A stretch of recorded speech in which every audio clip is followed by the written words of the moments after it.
Welcome, welcome, welcome to my lovely HP community and the 5D Collective. So, we're going to have a short version of what I wanted to chit chat about today. And it's because we have a lot of messages coming through for love anchors in truth because it's clear of pain and accepts all and rejects none. So, the 5D Collective, as we continue to embody our whole sense of self, aletheia came up. Your whole sense of self is your inner child adult. It's you knowing how to love who you are and love who others are, and do it mindfully and spiritually, and or one and or the other. Okay, so the messages that I want to share are being organized from above to my brain to my mouth. And therefore, we began already chit chatting a little bit about that, genuine relationships, and being able to experience love to the depths of our core. So, truth resonates with each and every one of us depending on the depth of relationship that we have with neutrality and duality. So, 5D Collective knows what truth is. No one of us knows how another person is experiencing embodiment, but when you are pure consciousness and you know that the soul or the whole self is a person who has that restorative embodiment and is self-aware, accountable, and regulating in it. So how I'm going to break it down, bringing that self-help, personal development, human elements to being yourself mindfully and spiritually, plus the spirituality journey of a 5D mystic. So the empowered, embodied feminine doesn't suffer in love. That's why there's no pain. It's not hard for me to love because my 0 1 year old doesn't, okay? It's not suffering to cry because I'm not using my temporal junction. I'm using my prefrontal cortex. I have a window welcome to emotions, have a window welcome to thoughts. I have curiosity, love, self agency, self awareness, self everything. Okay, so what we're gonna do is talk about the song that came through. Catch a falling star and put it in your pocket, never let it fade away. Anybody know Perry Como? Catch a falling star and put it in your pocket, save it for a rainy day. For love may come and tap you on the shoulder some starless night.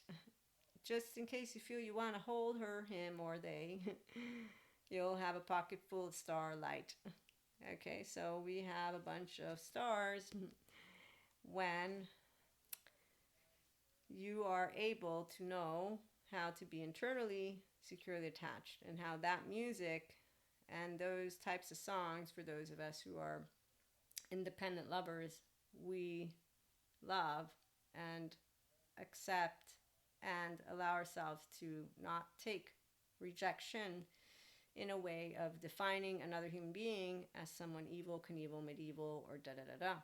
Okay, so luckily in this 2024, at this point in our lovely journey, we have people who understand this, and that's why when I interpret to you songs that get channeled, so there's also Kiss the World Goodbye, Dean Martin. Now, not all of it is actually in an empowered way, but the gist of it is that he has no regrets. He's lived the life that he is empowered about or is okay about. He's not perfect, but he's not imperfect. You know, he's imperfectly perfect like anybody else. So it's the not inherently good, not inherently evil.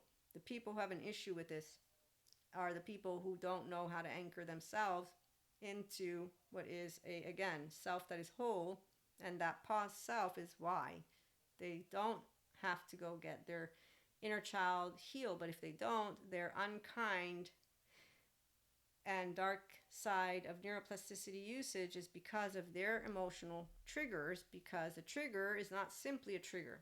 There's something underneath it that's vulnerable, raw, open, and unhealed. Thank you. I think it's Dr. Daniel Siegel. So regret, for example, and trauma, they're often intertwined, burdening individuals with the belief that it was their fault. It's not your fault to have a 0 1 year old and 3 year old that has fear of love. But if you don't implement good therapy and get your child parts uncharged, and then once you're ready to forgive, and then once you're ready to be a grown up and not bring a lack of depth to relationships. So I love deeply because I love me, right? There's the song we were looking at, which one? And you and I were meant to be. Yeah, I'm meant to be with me because I can perfectly support myself and be a gooey kind of love. So when I'm upset, I can reassure my nervous system and tend to my 0 1 year old just the way she wants to be tended, and not in a rigid, harsh way, not in a talk down to me way, not in any way, shape, or form that lacks compassion. Whenever you have a cold body, meaning a human being who has structural dissociation, they will not have the capacity to emotionally, mentally, and physically support you in a moment when you want a hug. And you're not going to do anything about it when you're an empowered, embodied feminine, because that means you own this. So the masculines, I feel bad for the masculines and the distorted feminines, because my masculine, he's doing great. He's right here.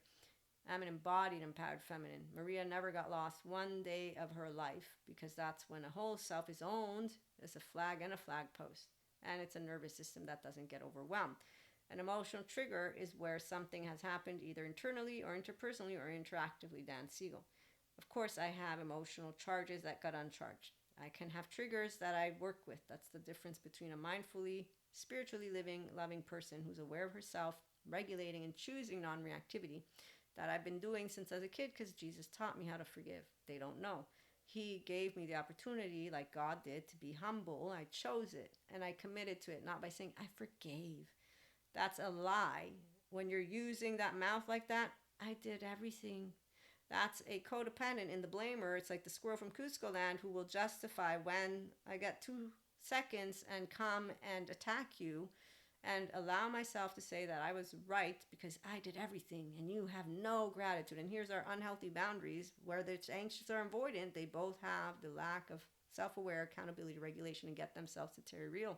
I'm decent enough to be saluted is another prime example. But these are all people who continue to think they know the highlight of love. So when they hear love anchors in the truth because it is clear of pain, accepts all, and rejects none, they think, how dare you not want to shame people? Or how the confusion is because it's not the words. It's the emotional, embodied person who has a brain that works equally, understands how to be subjective with thoughts and feelings. They're not irrefutable facts, because your child parts are asleep and you got a whole brain right now. So I'm bilaterally and vertically integrated. And then I'm integrated in a way of being self-aware, accountable, and regulating. That's why we're self-empowered. So the 5D mystic mentor here is for the people who are 5D mystics, and then obviously 5D mindfully living and loving. Why 5D? Christ consciousness is why. I honor Jesus and the Holy Spirit and God. Maria's way, independently from what the cloaks might tell you about Reiki, is not evil energy. The Akashic record readings are not evil either. And, the whole devil and demon thing, the plane of the lower energetic realms makes a 5D body type laugh, because there's no Lucifer.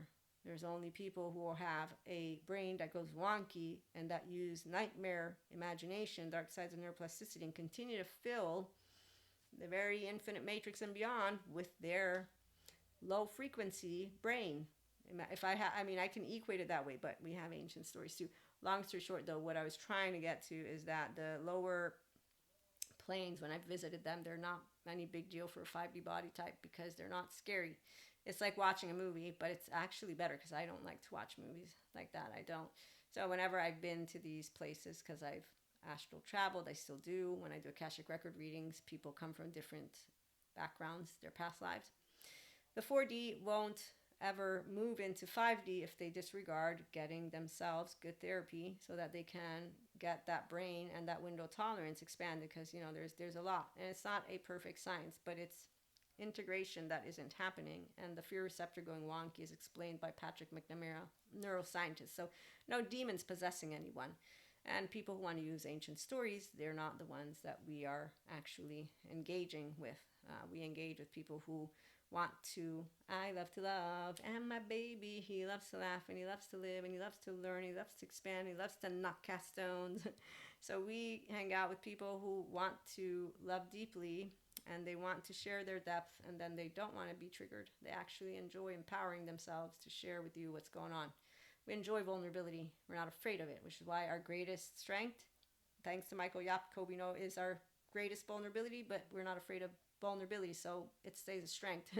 And unconditional love is Jesus' strength and God's, and I got to get it taught, and I got to stay myself, and I get to tell you, being yourself, very straightforward. When you own your whole sense of self, the 0 1 year old, you have to own the first 3 years of your life because that's when you're owning sensations, images, affects, meanings, behaviors on purpose with mindset, mindfulness, and mindset practices, because you can finally breathe with the prefrontal and be aware, accountable, and regulate as it's happening. I started to work with my tone for my mom and my twin because of me being a 3-year-old. So with my mom and my twin, you'll still see me be able to be reactive. They're the two people, if there's any two people. Anyone else doesn't ever get that tone, but they get that tone. And I do apologize, and I try to work with them, and they know it. And yeah, so it takes time. That's why we work with those who are healing seriously, because of course we understand. We won't do characterological distinctions to someone that is healing from narcissism or borderline or sociopathy or psychopathy. We understand, and if they're working with a smart, good therapist like Dr. Daniel Fox, we know they're going to get healed because he knows it, and so does Dr. Daniel Siegel, and so does Bessel van der Kolk, and so does Junior Fisher, and so does any other smart neuroscientist, psychotherapist who works with these people and all people and continue to do research like Stephen Porges. So the only ones who want to continue believing in Lucifer, devils, and demons are the very people. Let's see, are they doing anything with modern day therapy? Don't think so, do we? They're talking shit about yoga and mindfulness and everything, and they're definitely not talking pleasantries about any of us, are they? But then again, they don't trust in humanity either. So on that note, again, love, it anchors in the truth because it is clear of pain. It accepts all, rejects none. For the 5D plane, our soul recognizes the truth in the unconsciously loving social engagement system, and we all can get our whole self and be securely attached. Not everybody might want it. They don't have to. We know how to be Pacha, and they can keep being Cuscos. And that is how we will allow 5D, 3D, 4D continuing to coexist as we always have, because, consciousness does expand thanks to differences. So remember, we want to thank our brothers and sisters, for they are on another end of a spectrum, and we are on one, and we can always come together and create, because the adolescent essence is always creating something new for tomorrow. We'll be back with more. Have a good one.